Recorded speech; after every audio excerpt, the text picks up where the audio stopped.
Buenas tardes, ¿me escuchan? Perfecto. Bueno, señores, esta charla se titula Ante la crisis, el proceso creativo y pues básicamente vamos a alinearnos porque pues vamos a arrancar un poquito esta charla. Primero me voy a presentar. Yo soy Mónica Páramo, hago parte del grupo de Catarsis, una organización que lleva más de 18 años trabajando en temas de innovación y ayudando a las organizaciones a resolver retos de negocio, donde básicamente lo que hacemos es aplicar la creatividad en función de resolver esos retos y por lo tanto la llamamos la creatividad competitiva. Eh, Vamos a, ahora sí, hacer un proceso como de alineación porque quienes dicen que finalmente el resultado es la realidad menos las expectativas, estamos buscando en esta sesión entender un poco de qué trata las crisis, cómo nos afectan y cómo podemos empezar a usar el flujo creativo para podernos desflanquear de estas situaciones y sacar todo de nuestra parte para poder avanzar en ese desarrollo de posibles soluciones en este mundo tan maravilloso que tenemos y en esta situación tan particular y espectacular que tenemos de reinventarnos. Porque las grandes empresas y los grandes cambios vienen post-crisis y la idea es que aprovechemos todo esto que está pasando para poder sacar nuevos negocios, nuevas ideas o reinventarlos. Entonces, de eso se trata la charla. Entonces, señores, ¿ustedes creen? Y si pueden, cuéntenme en un chat si para ustedes es nueva esta situación, la crisis es nueva en este mundo, en estos últimos años. ¿Quiénes me dicen que sí? ¿Ven que es una situación nueva o más bien que ya estábamos preparados? ¿Cómo lo ven? Cuéntenme, por favor. Tenemos 12 respuestas, de las cuales nos dicen que sí, es una situación nueva, 6 personas, 5 nos dicen que no, es una histórica situación de crisis. A ver, ¿quién da más? Demos 30 segunditos más para terminar este empate. Terminamos, señores. Tenemos un empate técnico más o menos.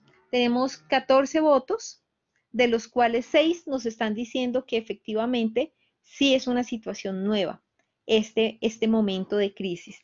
Y efectivamente, sí es una situación nueva, sin embargo, les cuento que los últimos 100 años hemos estado viviendo de crisis en crisis y particularmente en los últimos 20, lo que hemos tenido son todos los años una serie de cosas, desde los virus como el SARS, el tsunami en Asia, el cólera, toda esta revolución china, perdón, la primavera árabe. Y hemos venido desde hace mucho tiempo acumulando muchas actividades que colapsan de alguna forma el mundo que conocemos. Hoy tenemos el coronavirus, pero señores, el coronavirus es un virus que podría haber estallado en cualquier momento y seguirán estallando otro tipo de cosas, porque finalmente esta es una situación que ya se veía venir. Nuestro 2019 particularmente no fue un año tranquilo. ¿Se acuerdan de Márquez y Santrich que se salieron del modelo de paz y empezaron a contraatacar?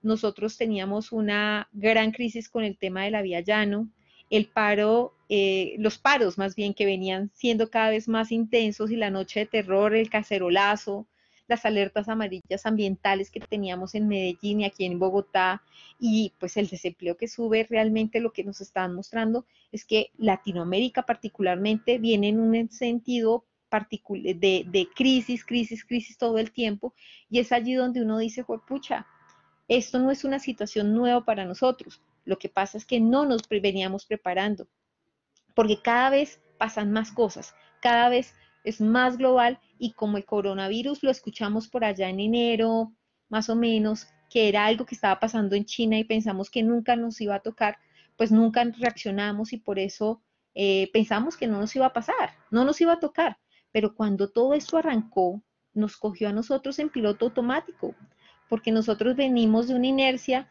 donde todos los días nos levantamos y estamos acostumbrados a tener una rutina y nunca nos preparamos para eso que llegó así de insofacto. Entonces, ¿esto qué pasó? Nos entender que de alguna manera vivimos en piloto automático.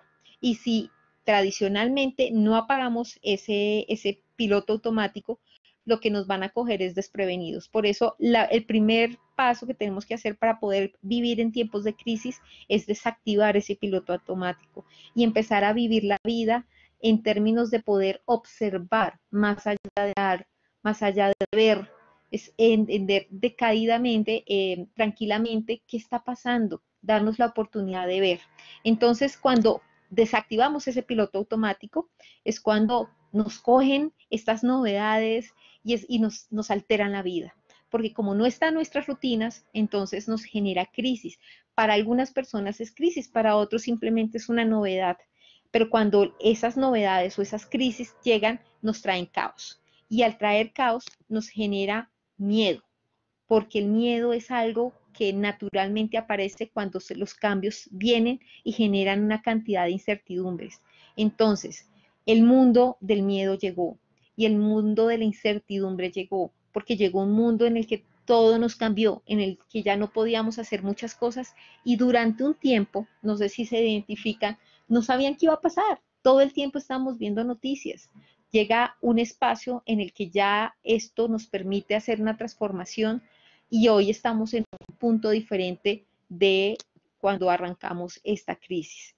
Pero vamos a hacer un pequeño recorderis de cómo nos afectó esa crisis o esa novedad del coronavirus, pero esto lo vamos a aplicar o eso se aplica en todas las fases de nuestra vida, porque vemos amenazado, cuando llegan estas novedades, esto amenaza todas las dimensiones de la vida que tenemos y que nos dan certeza y sobre la cual anclamos nuestro mundo. Porque, bueno, aquí les voy a explicar que David Rock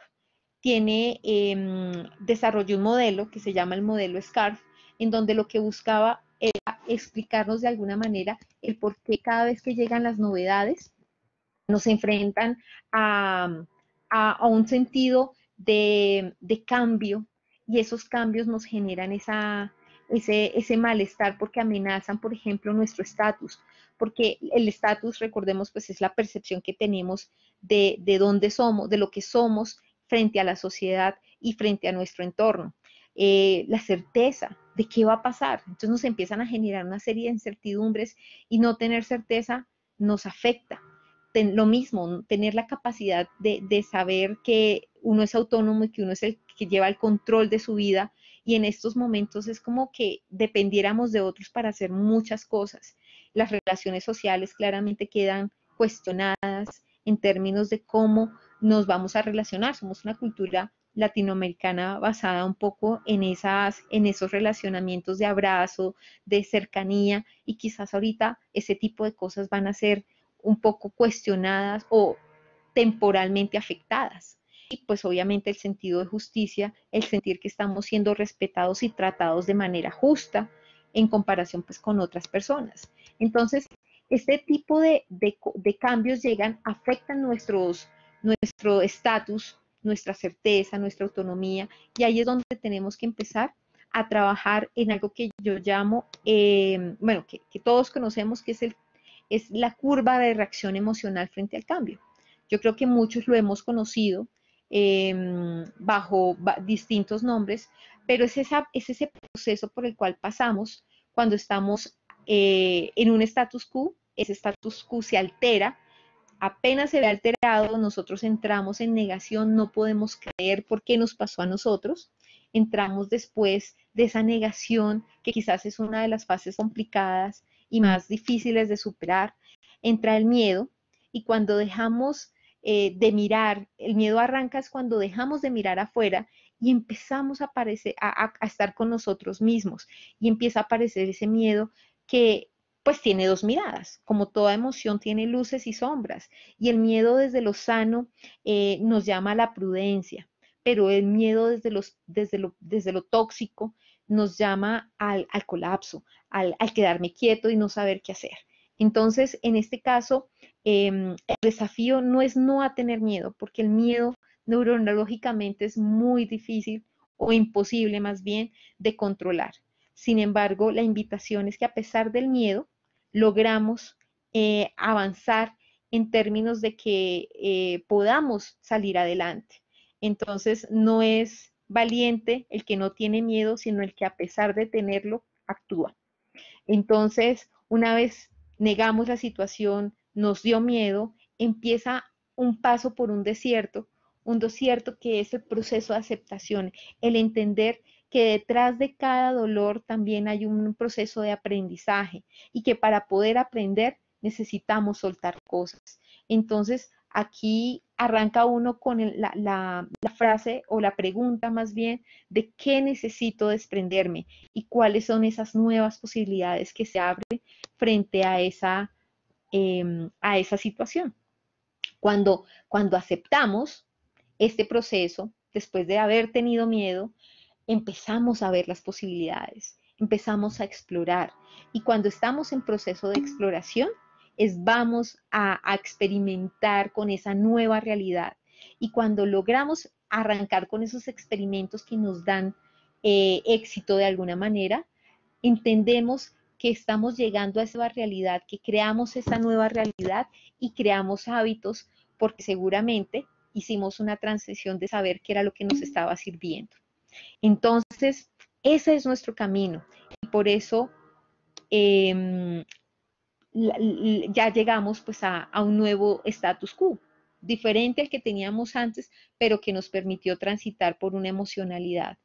Señores, la pregunta es frente al COVID, hoy, después de casi 3 meses, ¿cómo me encuentro frente a los aspectos laborales? ¿Me encuentro todavía en negación de lo que pasó? ¿Todavía siento miedo? ¿Estoy en procesos de aceptación? ¿Estoy explorando? O quizás algunos no me contesten y ya están en una nueva realidad. Me gustaría ver cómo iríamos con esta respuesta.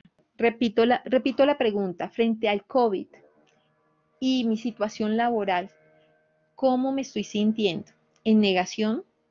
¿Estoy en miedo? ¿Estoy entrando y estoy en proceso de aceptación? ¿O ya estoy explorando para crear nuevas realidades? Ok, tenemos 27 respuestas. Me alegra ver que estamos la mayoría en proceso de aceptación y otros estamos en un proceso de exploración. Me encanta ese tipo de respuestas porque fíjense que yo creo que durante los primeros meses hemos podido transitar en esas dos primeras fases, pero está bien todavía entender cuál es ese miedo que están haciendo en mí y qué necesito cuidar o qué necesito empezar a soltar. Entonces, gracias por esas respuestas y vamos a avanzar un poquito ya frente a lo que tenemos que hacer. No es más fuerte el que sobrevive la teoría de evolución de Darwin, sino el que es capaz de adaptarse. Entonces, no es el más fuerte ni el más inteligente el que sobrevive, siempre es el que se adapta al cambio. Y nosotros tenemos que adaptarnos al cambio y la cultura latinoamericana particularmente es una cultura muy resiliente, muy capaz de soportar este tipo de cambios, pero estos tipos de cambios dependen mucho de la actitud que tengamos frente a este tipo de situaciones. Y yo creo que ahí les voy a contar un poco acerca de esta ventana de Yahiri, donde básicamente funciona en términos de si nosotros entramos a una crisis de manera cerrada y quizás negativa, pensando en el pasado, vamos a tomar una actitud de resentimiento.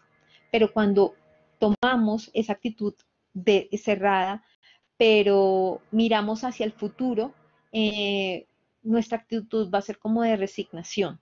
Entonces, eso hace que nuestra forma de ver la vida sea en términos de víctima y de defensa.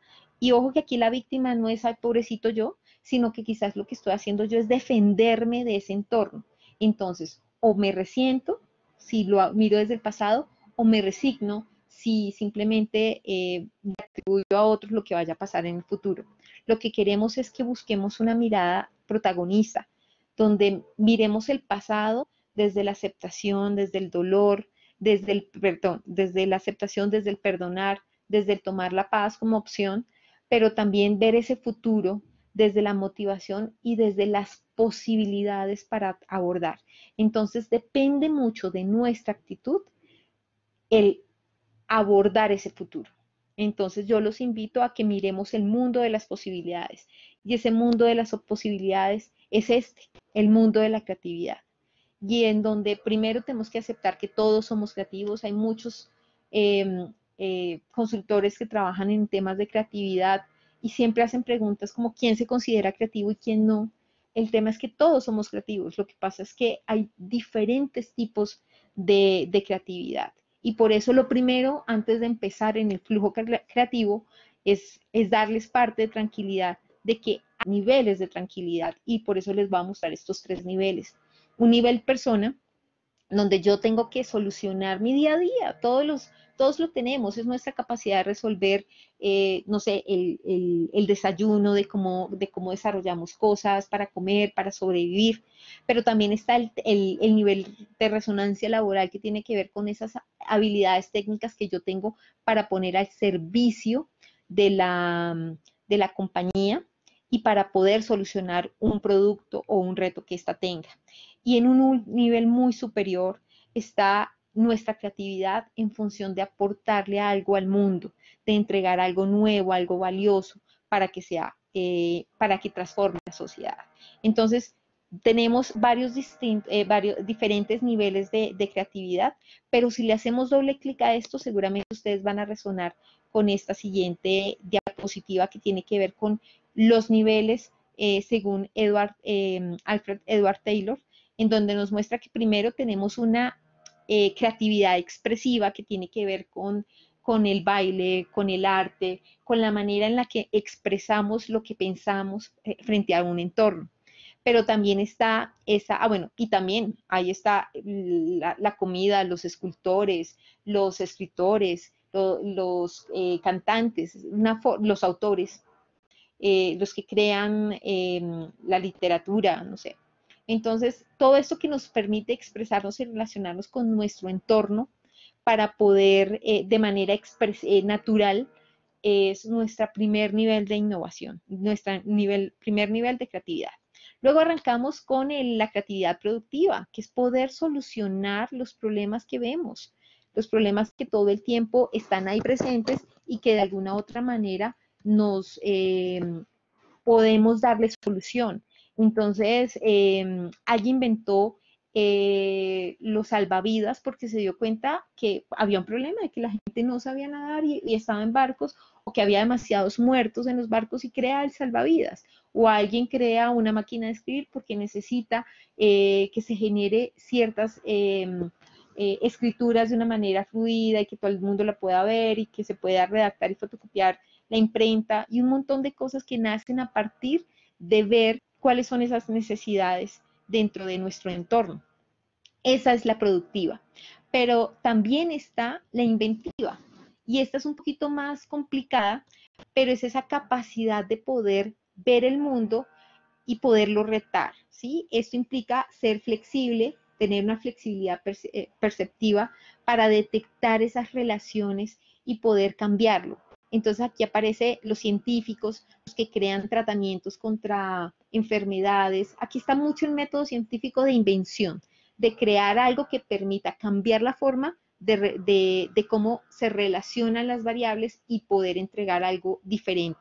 Entonces tiene que ver mucho con retar y sacar algo que genera algún tipo de beneficio. La siguiente, cuarta tipo de creatividad es la innovadora, que busca alterar y transformar la realidad y usa la capacidad de empatía e intuición hacia un entorno para captar la esencia, las posibilidades, las oportunidades, las necesidades y crear algo totalmente nuevo que transforma esa realidad.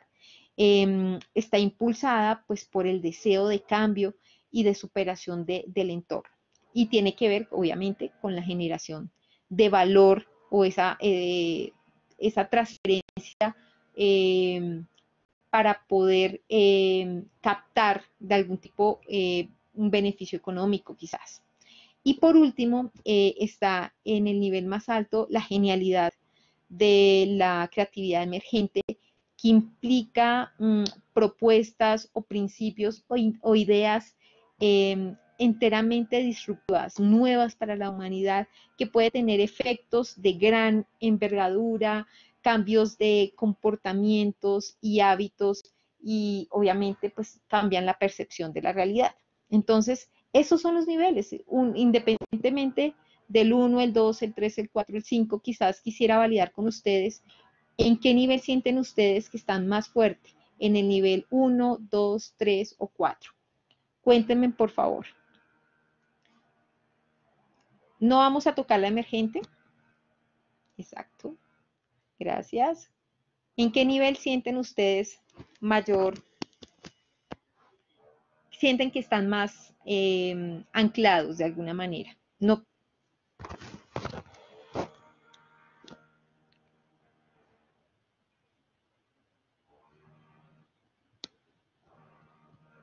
Listo, tenemos 65 participantes.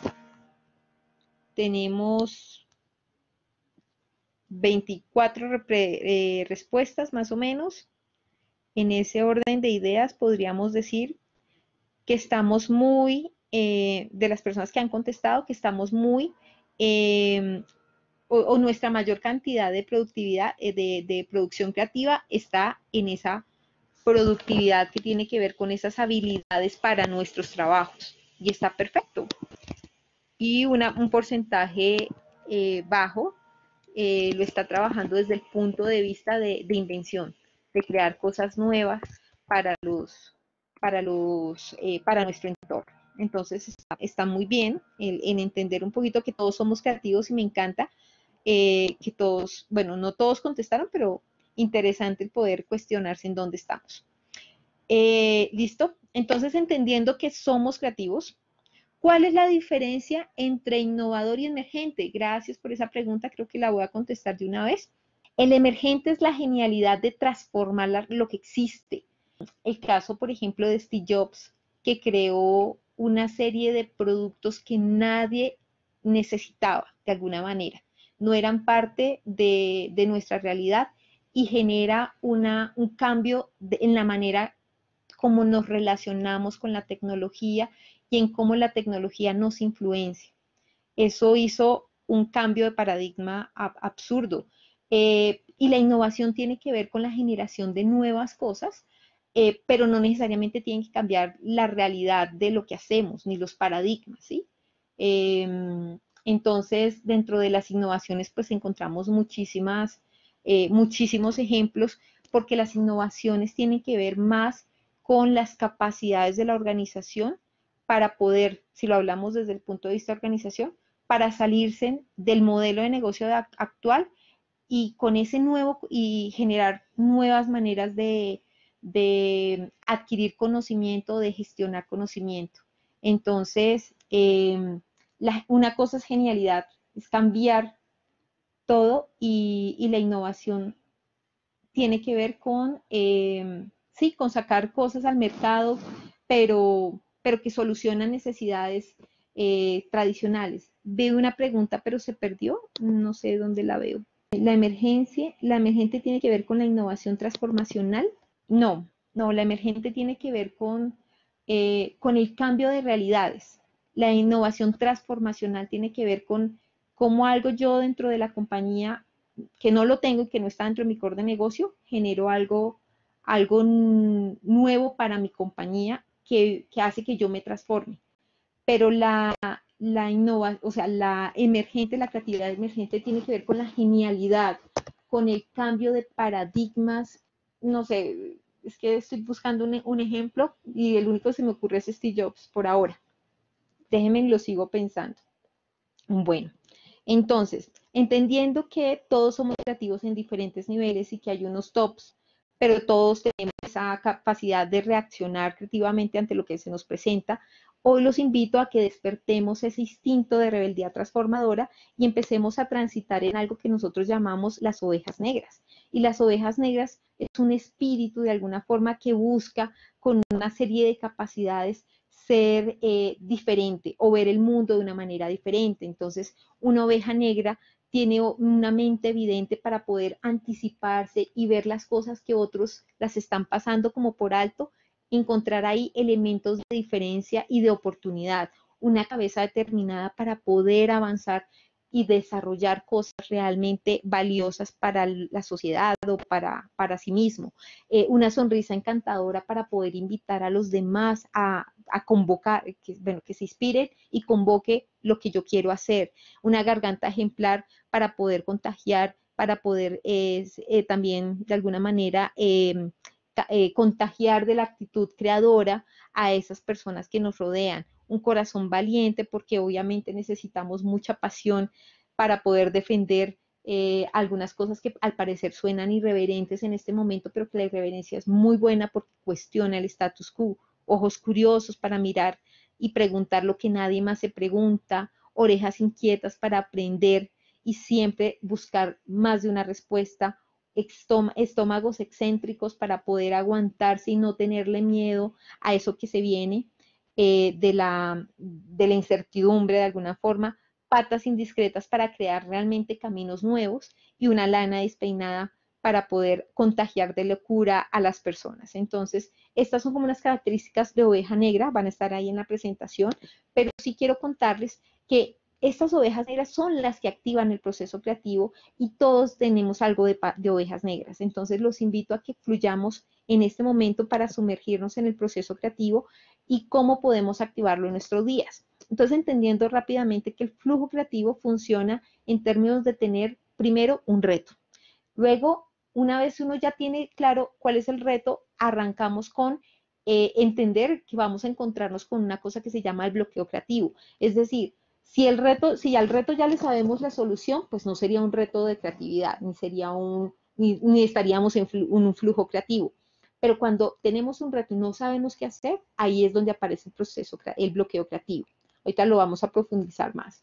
Una vez superamos el bloqueo creativo, tenemos que empezar a explorar, a llenar nuestra cabeza de información para que con toda esa información pasemos por el segundo bloqueo, que es el bloqueo de solución. Es decir, ya sé, tengo demasiada información en mi cabeza, pero no sé todavía cómo esa información me va a ayudar a buscar, a encontrar la solución.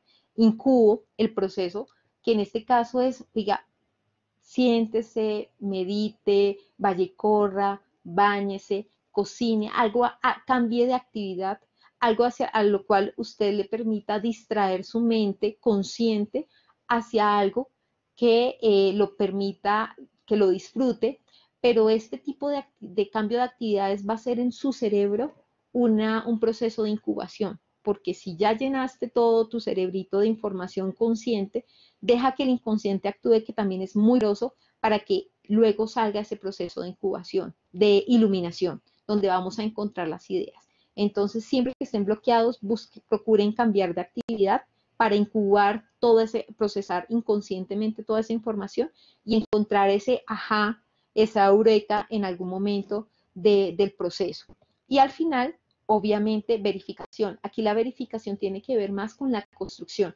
Hay quienes dicen que la creatividad se diferencia de la innovación porque la creatividad genera resultados de alguna manera o es tangible, la innovación es tangible y la creatividad no. Y realmente no es cierto, esa no es la diferencia radica realmente, bueno, más que hallar que la diferencia, la creatividad necesita tangibilizarse porque si no sería imaginación. Los artistas son creativos porque podemos ver sus obras. Entonces, si podemos ver sus obras es porque la creatividad se materializó. Y si no la viéramos, pues no podríamos estar entrando en esas mentes maestras y ver qué fue lo que se imaginaron si no la materializan. Entonces la creatividad sí debe manifestarse, la innovación también, solo que la innovación, y si ahí sí entra la diferencia con la creatividad, genera un valor diferencial, un relevante para el mercado o para donde queremos entregar. La creatividad puede ser materializada, pero puede no generar valor. ¿Listo? Entonces la diferencia ahí está en la generación de valor. Y entonces con eso ya entendemos de qué se trata el flujo creativo. Pero ¿se acuerdan que yo les había hablado de la actitud que tenía que ver con estar en el mundo de las posibilidades o de estar dentro del mundo de la resignación? Cuando yo entro al mundo cuando yo tengo un reto y entro al mundo y encuentro, perdón, el bloqueo, actúo ante el bloqueo desde la posibilidad, logro poder transitarlo bien. pero cuando entro al mundo de la resignación, voy a quedar seguramente parado ahí hasta que no haya un desbloqueo emocional, y vamos a mirar cuáles son esos tipos de bloqueos que tenemos ahí emocionalmente. Entonces, lo que les invitamos es a entrar en el mundo de las posibilidades y también entender que el reto cuando está en el mundo conocido es muy fácil y uno pasa rápidamente por el flujo creativo casi que sin darse cuenta, porque yo tengo el reto, no sé la solución, pero empiezo a transitar el proceso de exploración donde entiendo, donde tengo la información o busco información y soy capaz de reconfigurar soluciones a partir de ese mundo conocido. Y eso se llama la creatividad adaptativa. Yo doy y me adapto, doy solución y me adapto al que está pasando. Pero cuando entro al mundo del desconocido, tengo que trabajar en traer nuevos insumos, activo la curiosidad, activo las preguntas para poder entender cuál es la información que me hace falta. Y entonces traigo esos nuevos insumos y cuando traigo esos nuevos insumos encuentro que puedo irme por buscar caminos originales, ¿sí? Puedo decir, puedo solucionar esta idea de la forma tradicional, pero oiga, puedo también explorar nuevas opciones y puedo entrar al mundo de la originalidad y al encontrar cosas súper interesantes. Y cuando me doy ese lapso de buscar la originalidad, encuentro esas nuevas conexiones, perdón ahí la palabra, que son las que hacen que las ideas sean nuevas. Y ahí es donde encontramos esa creatividad innovadora, aprovechando esas oportunidades que vemos, reconfigurando el conocimiento que tenemos con nuevo conocimiento y creando nuevas conexiones. Nuestro cerebro para generar nuevas ideas. Y con esas ya entramos en la fase de verificación, que es la implementación de esas ideas. Y por eso, digamos que ya lo que les voy a mostrar ahora es el doble clic de lo que necesitamos hacer en cada una de esas partes del proceso creativo. Entonces, lo primero que tenemos que hacer, señores, es saber si tenemos una buena tolerancia al caos. Y yo aquí les voy a contar 3 cositas que tienen que ver con no nos podemos sumergir en procesos creativos o procesos de innovación si antes no hemos desarrollado la tolerancia al caos. Para los ingenieros, yo soy ingeniera, no sé cuántos ingenieros de aquí hayan, sabemos que estamos acostumbrados a tener procesos súper claros que nos marcan el que tengo que hacer y el hacia dónde voy. Los procesos de innovación tienen, tienen la capacidad de ser reinventados todo el tiempo. Y es aquí donde necesitamos empezar a entrenarnos en esa tolerancia al caos. Y para poder hacer ese entrenamiento voy a darles como 3 elementos. El primero tiene que ver con que la creatividad es la libertad dentro de las restricciones. Si uno le dicen cree cualquier cosa, desde cualquier cosa, finalmente es muy difícil, pero si a uno le dan un marco de acción, es mucho más fácil entender, o mucho más fácil, pero entender las limitaciones, pero mucho más difícil hacer grandes cosas. Entonces, como decía Diego Parra, nuestro fundador, tenemos que buscar la manera de sacar lo mejor de lo que tenemos. Y en ese orden de ideas, fíjense que ustedes conocen la historia rápidamente de Apolo 3, del Apolo 13, en donde sale esta frase famosa de Houston, tenemos un problema, en donde se quedan ellos, se les está dañando un filtro de aire y tienen que hacer ese cambio de filtro en el espacio y no tienen repuesto. Entonces solicitan a, a, a a tierra de alguna manera que les ayuden a crear un producto o algo para poder continuar con buen aire en la nave. Entonces ellos se reúnen, un grupo especial coge todos los elementos que tiene la nave y pasan toda una noche diseñando un filtro a partir de los elementos que tenían en la nave espacial. Entonces a veces uno cree que innovar es traer cosas súper diferentes y novedosas, cuando puede ser novedoso el hecho de poder solucionar el mismo problema con los recursos que tenemos. Entonces, creo que ahí hay una mayor creatividad y un mayor valor, porque pues hacer innovación con toda la plata del mundo es fácil, pero háganla con la menor cantidad de recursos y busquen la generación de valor. Eso optimiza cualquier proceso y cualquier equipo. Ese es el primer consejo. No tenemos que irnos a traer cosas súper alocadas y sacadas, podemos hacer grandes cosas con lo que tenemos. La otra es que la creatividad es una actitud frente a la vida, es una capacidad de meterse en el proceso sin esperar un resultado, sin esperar un producto específico y dando un salto de fe. Esta frase también no la decía Diego y tiene que ver mucho con esto que nosotros, o con este caso de Picasso. Si yo sé que voy a pintar, ¿para qué pinto? Entonces yo no pinto, o cuando pinto mi objetivo no es mostrar lo que he encontrado, sino perdón, no es, mi objetivo es mostrar lo que he encontrado y no lo que busco. Porque cuando nos sumergimos en el proceso y somos conscientes de cada fase del proceso, sabemos que vamos a llegar a una solución.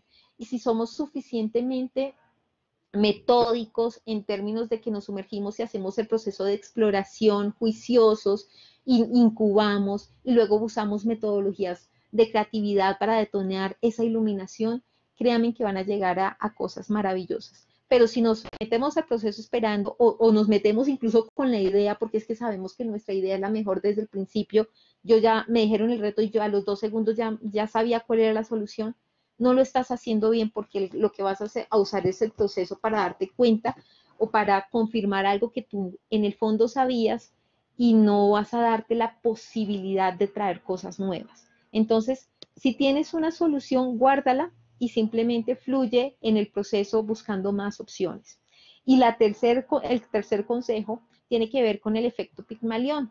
Y este es un efecto que fue comprobado por unos científicos en Estados Unidos, y es que cuando uno genera expectativas sobre la realidad, de alguna forma se da una profecía autocumplida, porque, para los que no conocen, básicamente el efecto de Pigmalión es cuando uno desea algo con tanta fuerza que eso se vuelve realidad. Entonces es como, pues todos conocemos el cuento de Pinocho, donde el niño se volvió humano, pero pues esa historia pues no es la única, y resulta que en la mitología antigua, Pigmalión buscaba una mujer ideal y ante las dificultades de encontrarla optó por esculpirla con los valores que él veía que podrían ser los que a él le gustaban: sensibilidad, nobleza, ternura.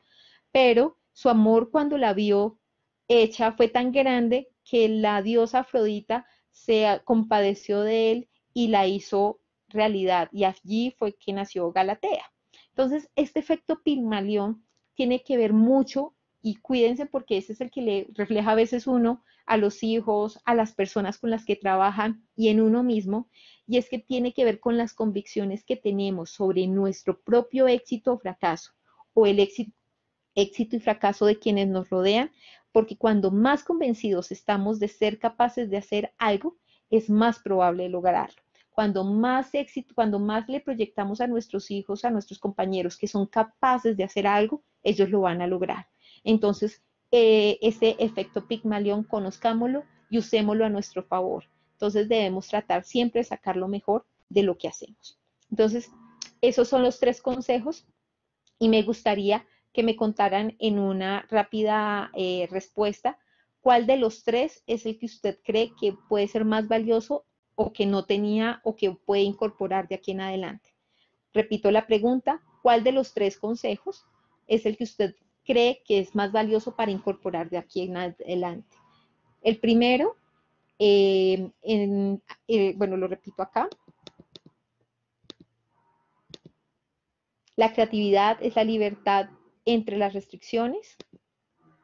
El segundo es los saltos, el sumergirse en el proceso de creatividad sin esperar un único producto. Y el tercero, el de la profecía autocumplida. ¿Cuál les gusta? ¿El 1, el 2, el 3? ¿Cuál creen que es el más importante ahorita? ¿Cuál creen que es el que más les parece ahorita? Perfecto. Estamos viendo entonces que la profecía autocumplida y la fe que le tengamos a nosotros mismos y a nuestros amigos, nuestros compañeros y nuestros hijos realmente pueden ser más poderosos, realmente como una limitación y al mismo tiempo como elemento detonante. Perfecto. Vamos a seguir avanzando. en ese orden de ideas, ya ya ahora sí nos centramos en el proceso creativo con algunas herramientas. Y el primero es tener claro el reto. Y el reto es el corazón de la creatividad. Si tuviéramos una, según Einstein, para resolver un problema, deberíamos tardarnos 55 minutos en realizar la clara definición de este reto. Y por eso les voy a traer una herramienta para definir un reto de creatividad.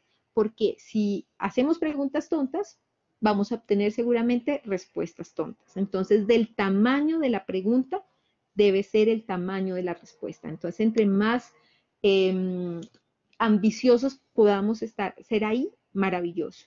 Y aquí, básicamente, los tres elementos que nos permiten realmente trabajar en retos, en por qué es relevante un reto, y es que enfoca los esfuerzos, nos permite tener un direccionamiento claro hacia lo que soñamos y nos invita a proponer. Y por eso la forma sobre la cual Catarsis define los retos es esta, como un verbo en infinitivo, el objeto que yo quiero modificar o la situación que yo quiero modificar y un complemento. Y en ese orden de ideas hay una metodología para usar esta estrategia de definir el reto, el verbo más el infinitivo, el complemento, pero viendo más posibilidades. Entonces, lo primero es que el Word Dance me permite usar determinadas modificaciones, por ejemplo, en el verbo, en el objeto y en el complemento, para poder cambiar la manera en la que estoy observando el reto. Entonces, fíjense en que si mi reto es cómo vender mis productos en cuarentena, ¿sí?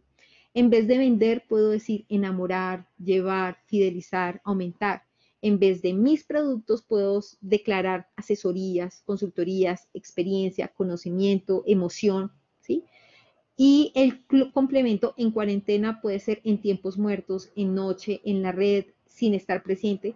Y ustedes pueden estar jugando a partir de una sentencia la forma de poder configurar retos hasta que encuentren un reto que los convoque, que los emocione. Y ese reto debe estar muy bien formulado, porque si es demasiado amplio, no sabemos por dónde empezar, ¿sí? Pero si es demasiado concreto, me ha pasado y le ha pasado a muchas empresas que incluyen la solución. Entonces, ¿cómo bajarle los precios a los carros de menor rotación? Pues si ya le estás diciendo que vas a bajar el precio, pues bájalo, ahí estaba la solución. Entonces, tenemos que dejar muy claro que queremos bajar los precios, que queremos vender los productos, por eso se nos da el direccional, pero que no sabemos cuáles son todas las posibilidades de poder trabajar ahí. Entonces, un tipcito acá, si el reto no emociona, no nos va a convocar y por lo tanto no nos va a llamar la atención el poderlo resolver. Entonces, aquí rápidamente, ¿cómo sabemos qué reto cuando estamos trabajando en procesos creativos? Tenemos que buscar que el reto realmente sepa de alguna forma o tengamos claro qué es lo que pretende resolver, cuál es ese resultado deseado. Dos, que la solución realmente, el reto de alguna manera cura la mayor opciones de solución. O sea, tratando de resolver ese reto, podemos solucionar varios retos a la vez. Entonces, como que genera el mayor impacto. Y por último, que esté dentro de nuestras áreas de influencia. Entonces, el primer paso para trabajar en el flujo creativo es definamos el reto en términos de cómo, un verbo en infinitivo, un objeto y un complemento. Y a partir de eso podemos empezar con Word Dance a cambiar palabras y poder jugar hasta que encontremos un reto que cumpla estas tres cosas.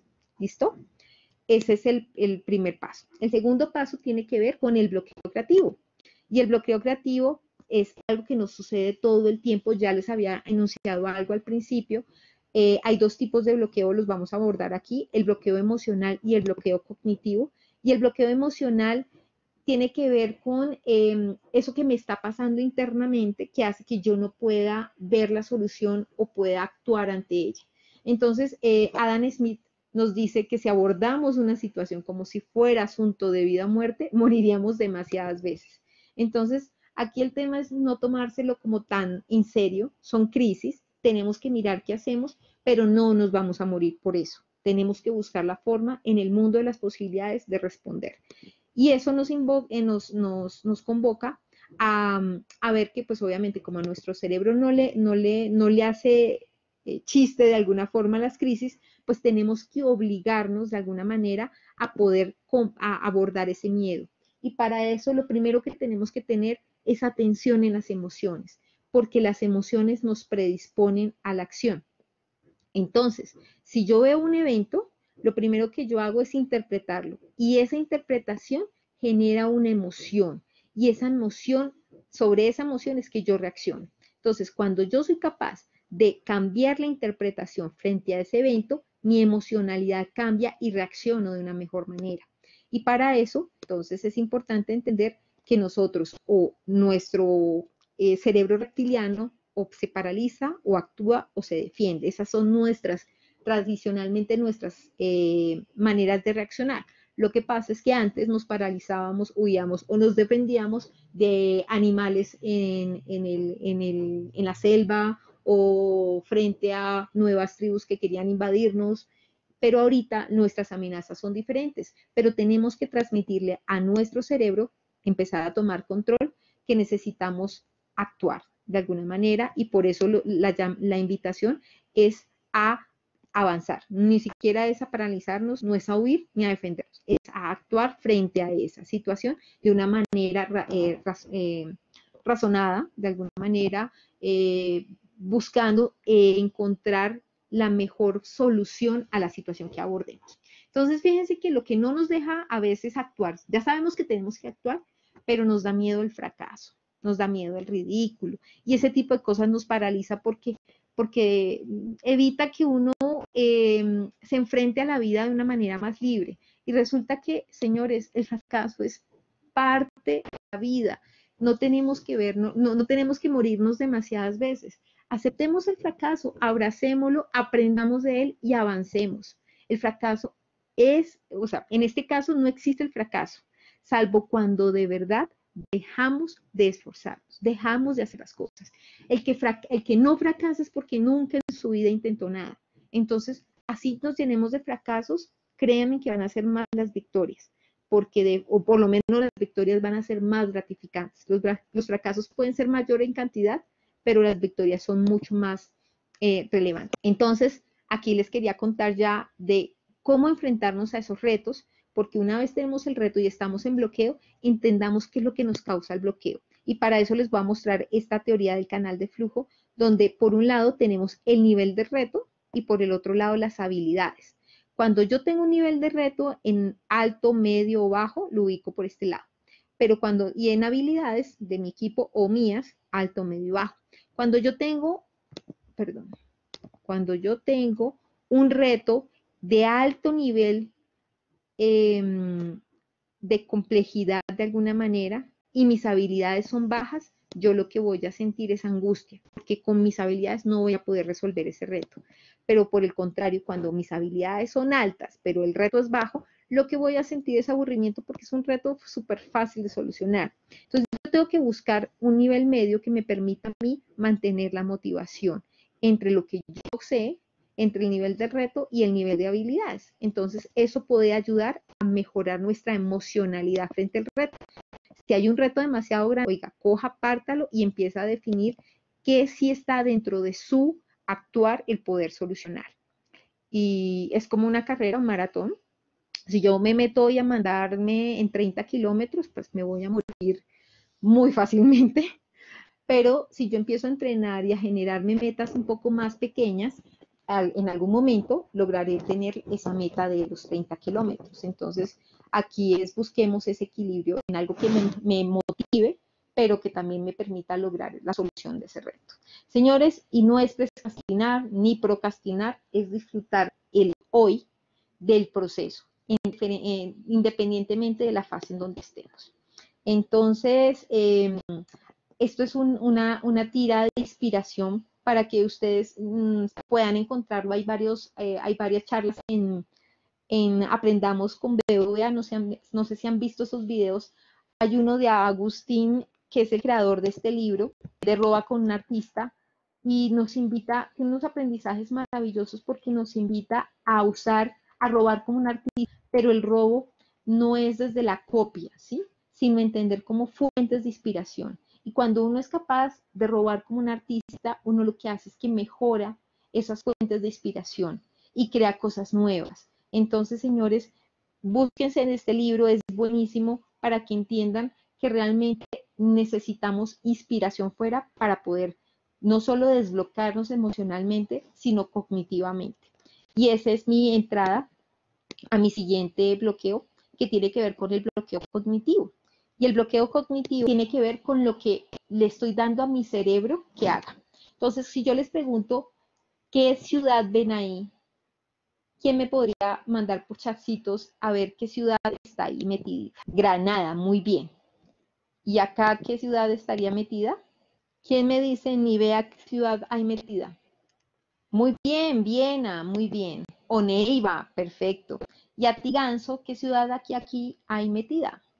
Bueno, no veo, pero Santiago, muy bien. Entonces, fíjense que el bloqueo cognitivo tiene que ver con lo que con lo que yo les digo, que si yo le digo a mi cerebro, necesito tal información, necesito buscar o quitar determinada información, mi cerebro lo hace porque mi cerebro es lo más eficiente, es el órgano más eficiente que hay. Y entonces cuando nosotros estamos buscando cosas, nos impide ver oportunidades, porque como sabemos tanto, esto simplemente como que lo pasamos por obvio porque obvio, yo ya lo sabía. Pero el no activar la curiosidad y el no preguntarnos y el no entender, darnos la humildad de poder profundizar cosas, así sea nuestra área de expertos, nos permite realmente ver cosas nuevas y diferentes. Entonces, este libro de Piensa como Einstein nos dice que en una gráfica en el eje Y de más hasta menos, de menos a más, perdón, y en el X de nuestra edad, de pasar de joven a mayores, nosotros mantenemos la inteligencia como un elemento estable dentro de nuestras vidas. Pero fíjense que entre más nos aumentemos nuestra edad, nuestro conocimiento, en que la capacidad de resolver problemas llega un momento en que no, porque entre más sepamos de algo, menos nos cuesta, más nos cuesta verlo diferente. Einstein, por ejemplo, decía, bueno, hay quienes dicen que Einstein más bien resolvió la relatividad, todo el proyecto de relatividad desde muy joven. Y entre más crecía o entre más experto se hacía, menor es la calidad de sus papers. Entonces, aquí tenemos que entender que eso nos pasa, es algo natural, pero que si sabemos que eso pasa, pensemos en cuándo nuestra ceguera cognitiva nos está haciendo una mala pasada. Y esto tiene que ver con esa percepción selectiva que tiene que ver en que cuando nos enfocamos en lo que nos interesa, descartamos el resto. No sé si han visto ese típico video de gente jugando, tirándose un balón y pasa un oso por la mitad del equipo y uno realmente no se da cuenta que pasa el oso porque uno está contando cuántos pases hay. Eso es atención selectiva, uno ve lo que quiere ver. Pero lo otro es la defensa perceptual, que borramos de nuestro campo lo que nos amenaza. Entonces, si yo le tengo pánico a las arañas, mi defensa perceptual puede hacer que yo las borre y no las vea. Entonces, esos son como dos elementos que tenemos ahí en ese elemento de bloqueo creativo. Ahora vamos en la exploración y la exploración tiene que ver con la curiosidad, con preguntarnos, con tener la humildad de llenar nuestro cerebro de información que no conocemos, ¿sí? Y la curiosidad tiene que ver con el deseo de averiguar algo que nos concierne o que no nos concierne. A veces parece chisme, pero ese tipo de cosas, fíjense que uno las termina conectando en algún momento de la vida. Todo lo que uno aprende, al final, como dice alguien, la vida se vive hacia adelante, pero el conocimiento de alguna forma lo hila uno hacia atrás, o la experiencia más bien se hila hacia atrás. Entonces, fíjense que la curiosidad hace que este hombre, por ejemplo, Jerry Mestra, encuentre en una caminata, cuando sale con su perro en 1941 por allá, sale en un paseo y encuentra que al perrito se le pegan unos cadillos o el pega-pega que muchos hemos hemos experimentado en nuestros pantalones y medias cuando nos encontramos con pasto y estamos un ratico ahí. Se nos pegan estas cositas y nos damos cuenta que son incómodas. Este señor, más allá de la incomodidad, se pregunta por qué esos animalitos o por qué esos se pegan y hace una investigación y se da cuenta que tiene unas adherencias y esas adherencias hacen que él diga, oiga, esto puede servir y mucho tiempo después creó lo que se llama el velcro.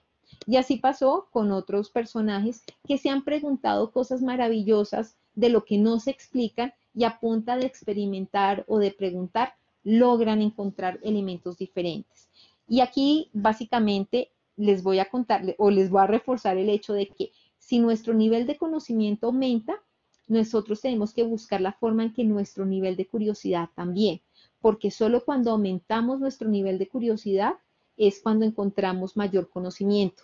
Si nosotros nos quedamos en lo que sabemos y no queremos profundizar más, matanga, ahí ya morimos.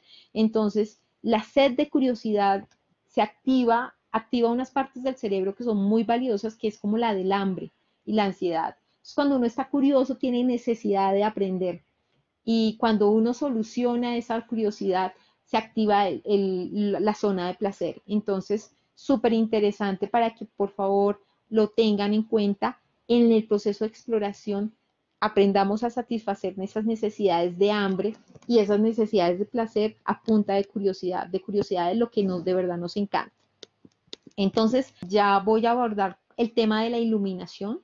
Y es que ya sabemos que necesitamos un reto, que nos enfrentamos contra unos bloqueos creativos, emocionales y que tenemos que activar la curiosidad para poder hacer un proceso de exploración que nos aumente nuestro nivel de conocimiento y que nos genere todas endorfinas para poder mantenernos dentro del proceso creativo.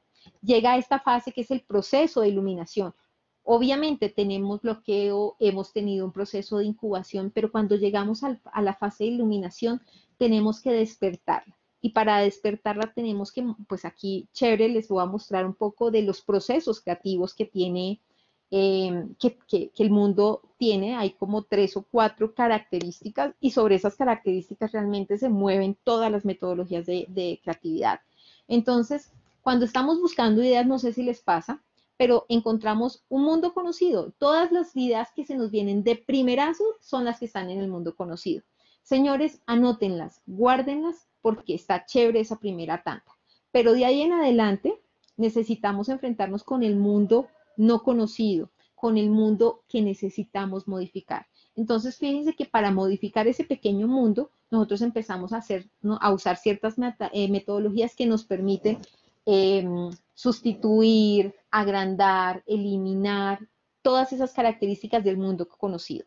Y cuando abordamos ese mundo conocido modificado, nuestras ideas ya empiezan a dar ese nuevo mundo, esas nuevas interpretaciones de esas nuevas relaciones, y es cuando tenemos ideas de mayor ventaja o de mayor valor. Entonces, recuerden, las ideas con las que arrancamos votando procesos de creatividad son ideas tradicionalmente del mundo conocido. Empezamos a meterles metodologías para poder encontrar cómo modificar ese mundo conocido y hacer cosas novedosas, pero cuando sobrepasamos todo eso empezamos a encontrar mundos con ideas maravillosas que antes no existían. Entonces, fíjense que la creatividad, de alguna forma, un proceso de generación de ideas, si les encontramos estas técnicas o que ya han sido un poquito más investigadas, encontramos el primero, la evolución, donde una idea mejora la anterior y así sucesivamente. Para eso el mejor ejemplo es el carro, en donde a partir de un concepto ha ido evolucionando de ahí en adelante. O, por ejemplo, el tener que solucionar una idea, por ejemplo, como de vender patillas, las personas que trabajaban en este sistema, en este proceso de comercialización, se dan cuenta que las patillas tradicionales ocupan demasiado espacio y empiezan a modificar genéticamente este tipo de productos para que se adecuen a las necesidades que tenemos. Y fíjense que ahí está todo el tema de mejora incremental para adaptarlo a nuestras necesidades. Aquí hay algunas herramientas, no sé si conocen Scamper o Morfología. Scamper es una herramienta súper interesante que busca preguntarnos alrededor de 4 palabras. Entonces, ¿qué sustituyo, qué combino, qué adapto, qué modifico, a qué le pongo otros usos, qué elimino o qué reordeno de alguna manera? Aquí hay una herramienta de análisis morfológico que simplemente coja un producto que tenga y divídalo, y luego empiece a ver cómo poder cambiar ese tipo de productos en términos de agregar, eliminar. Si cojo el color amarillo y le pongo verde, si estaba grande lo hago chiquito, si el elemento era externo, cómo lo vuelvo interno, cómo lo vuelvo una capacidad de la compañía. Entonces tiene que ver mucho con coger algo, dividirlo y empezar a retar cada una de las alternativas que hay frente a ese elemento. Eso es evolución. Cojo algo y empiezo a cuestionar. El otro tiene que ver con síntesis, con combinación para sacar nuevas ideas. Entonces, fíjense en que del internet y de los televisores salieron estos televisores inteligentes, de nuestros celulares y los computadores salieron estos smartphones con unas características, y es eso, usar esa combinatoria de elementos dentro de nuestro entorno. Aquí hay otra herramienta que se llama Mundos Remotos, y básicamente lo que hace Mundos Remotos es traer como inspiración eso que yo conozco, que no puede que no necesariamente esté relacionado con lo que yo hago, y preguntarme eso que está allá, por ejemplo acá como el Circo del Sol, cómo puedo aplicar características que tiene el Circo del Sol en el reto que yo quiero solucionar. Entonces yo traigo esas características, me sirven de inspiración y combino y creo cosas nuevas. Eso sería básicamente todo lo que tiene que ver con síntesis. Cambio de dirección es otra metodología. Entonces ya sabemos que cuando estamos creando podemos evolucionarlo, podemos sintetizar una cosa y traer inspiración de otros mundos, o puedo hacerle un cambio de dirección. Y esto es muy interesante porque cuando todo el mundo hace lo mismo, pues voy a llegar al mismo lado. Pero cuando empiezo a buscar ángulos diferentes de ver ese problema, puedo encontrar aspectos interesantes. Entonces, creo que todos conocimos la salsa de tomate cuando estaba en botella, y luego alguien simplemente se cuestionó y dijo, ¿por qué? ¿Por qué tiene que ser así cuando el uso es este? Y creó un mecanismo mucho más fluido hacia lo que nosotros sabíamos. Es una mejora incremental, sí, pero cuestiona muchos paradigmas que tenemos, o teníamos en nuestras salsas de tomate, que es una bobada, o porque tenemos que usar las medias en pares, o porque la pizza tiene que ser redonda. Entonces, fíjense que cambiar el paradigma nos permite realmente encontrar nuevas ideas, y son ideas súper poderosas. Para esto existe una herramienta que se llama eliminación de supuestos, y ahí pues básicamente lo que hay que hacer es una lista de todo lo que impide que yo haga o como, sí, todo lo que impide que se solucione el reto de alguna manera, todos los obstáculos que hayan ahí. Y nos preguntamos si esos obstáculos son supuestos o limitaciones. Una limitación es real, un supuesto es algo que por tradición me llegó, o sea, no hay una evidencia científica, técnica o legal que impida que eso realmente suceda. Simplemente, no es que eso históricamente se ha hecho eso es supuesto. Pero si me dicen, no, es que hay una regla escrita en la compañía que dice que es una limitación. Últimamente creo que hasta las reglas escritas se pueden ir cambiando porque las organizaciones que tienen que adaptarse. Y ya por último está el de verificación, que realmente es de hacer las cosas, hacer que sucedan. Y para hacer que sucedan, lo único que tiene que hacer es prototipar, es tener una mentalidad de prototipo. Creo que todos aquí sabemos qué son los prototipos y sabemos que son muestras tempranas que generan valor, que pueden permitirnos mostrar nuestras ideas para recibir feedback. Entonces, cuando yo muestro un prototipo, paso de tener una idea por allá en mi imaginación, bajarla en lápiz, en esfero, en un modelo súper sencillo, en un modelo súper complicado, como quieran. Lo importante es que podamos aterrizarla para hacer esas validaciones. Y esas validaciones de prototipado nos sirven para aprender, nos sirven para aprender a fallar, bueno, para fallar rápido y barato, lo más importante. Y tercero, para conseguir aliados, sponsors, conseguir apoyo. Entonces, repita, ¿para qué necesitamos prototipar? Para aprender, para fallar rápido y barato, para conseguir aliados, y esto lo podemos hacer a través de un ciclo que es el ciclo tradicional de Lean Startup, que es todo un proceso súper complejo, pues no complejo, la verdad es muy sencillo, pues yo creo que de aquí hay tela para cortar por si en algún momento quisiéramos trabajar en esto. Tiene que ver con el ciclo de experimentación, donde yo tengo mi idea, genero una hipótesis para poder crear un salto de fe, donde yo digo, si esto sucede, entonces yo puedo avanzar. Entonces valido, construyo un experimento que me permita validar un experimento para saber si esa hipótesis es cierta o no, y establezco métricas para saber si eso que yo dije que iba a pasar va a funcionar o no. Genero una métrica y luego decido qué hacer con eso. Con ese experimento, con esos resultados, digo, aprendí, sí, que aprendí, lo incorporo, si tengo que decidir qué quito o qué dejo dentro de esa propuesta, y así tengo que iterar, tengo que perseverar y tengo que pivotearlo N veces y por varios ciclos, porque yo tengo que trabajar en un prototipado de baja, media y alta resolución o de alfa, beta y producto mínimo viable. Entonces ahí hay mucho por hacer, pero les cuento que en la validación es donde está el valor. Ya tuvimos un proceso creativo, pero si no se materializa, simplemente se quedó imaginación. Esta es la parte más importante cuando uno está trabajando en innovación, poder materializarlo con el material que haya. Y créanme, hay un montón. No es nada complejo. Creo que ahí lo más importante es tener la mentalidad. Creo que lo más difícil es vivir en modo prototipo. Y eso en este momento de la crisis creo que es el único modo de vivir es en modo prototipo, en irse a lanzarse a hacer cosas que me permitan fracasar rápido para aprender. ¿Por qué? Porque ya necesitamos trabajar en estos tres temas. En lo que hagamos tiene que tener foco en el usuario. Tenemos que hacerlo simple para poder avanzar y tenemos que ser flexibles para que no sea, es que yo dije que mi idea tenía que ser así y yo me enamoro de mi idea y voy y la peleo con todo el mundo. No, tengo que buscar el ser flexible para poder aprender. Entonces, esta es la charla, señores. Preguntas, qué pena, me pasé un poquito del tiempo. Preguntas, señores, escríbanos la pregunta. Efectivamente, la presentación la vamos a dejar ahí en Kawak. No sé qué preguntas tienen.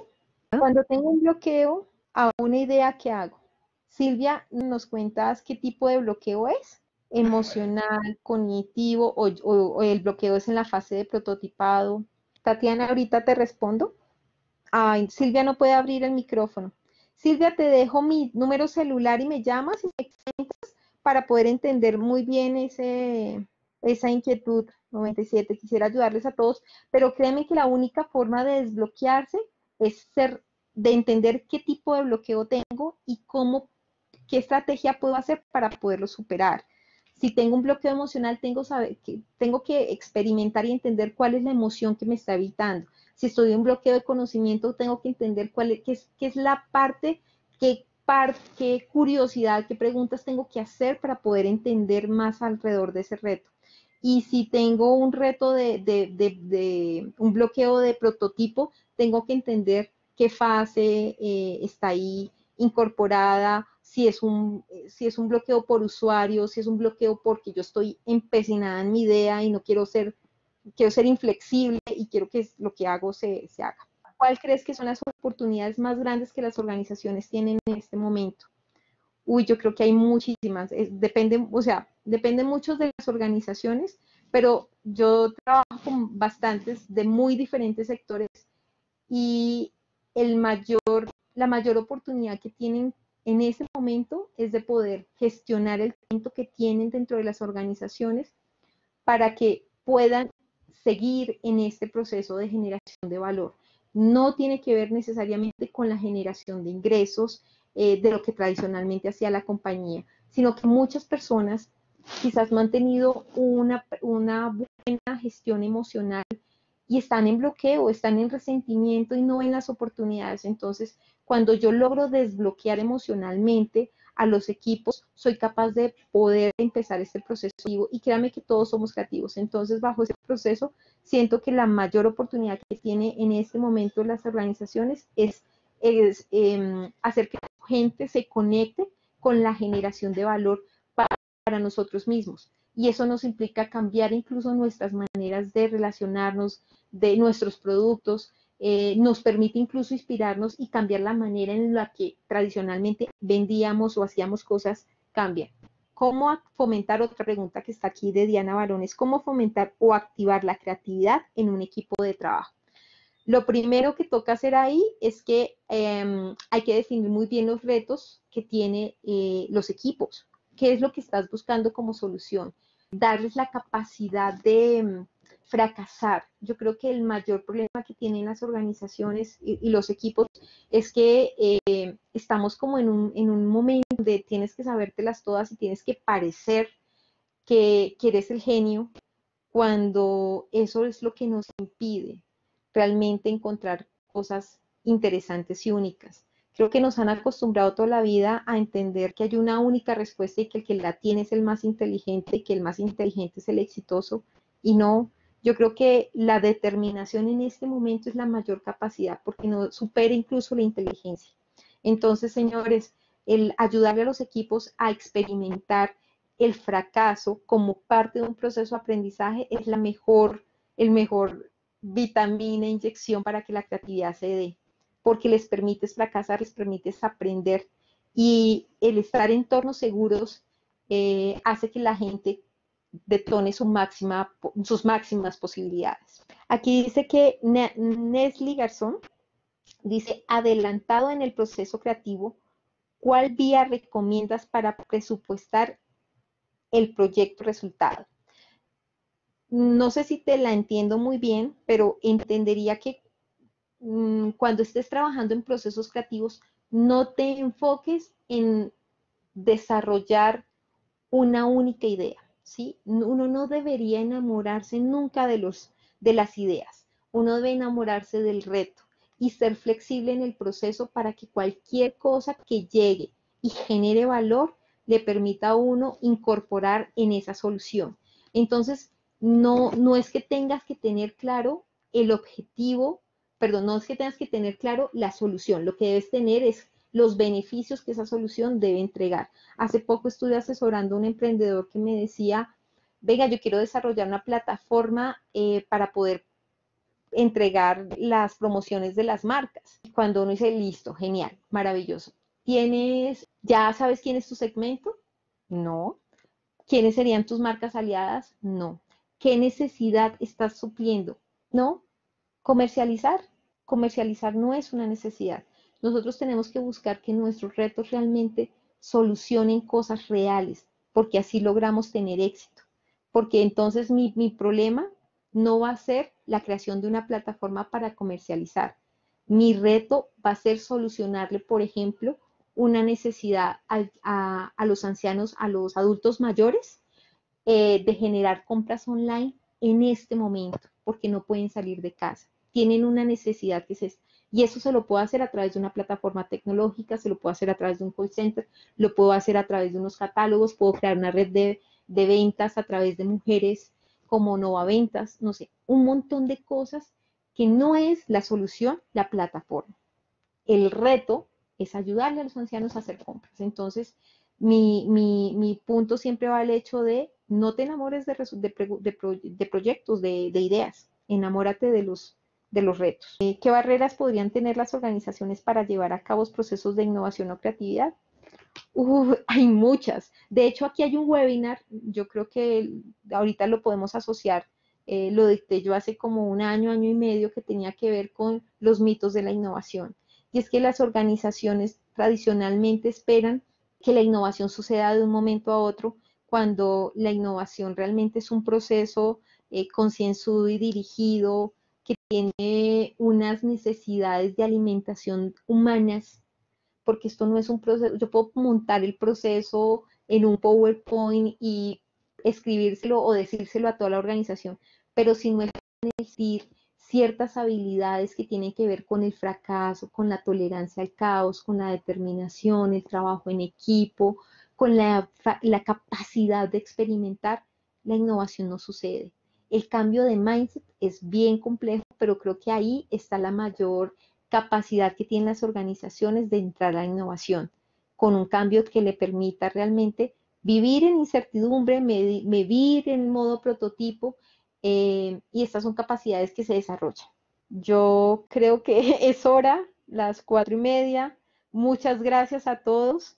Creo que no hay más preguntas. Veo por aquí en el WhatsApp todos están dando gracias. Gracias a ustedes por escucharme. De verdad, yo siento que hablo mucho, pero estos temas me apasionan. Cualquier inquietud, de verdad, pueden llamarme a mi celular. Si puedo atenderlos, estará en mi capacidad de responder lo que ustedes más puedan.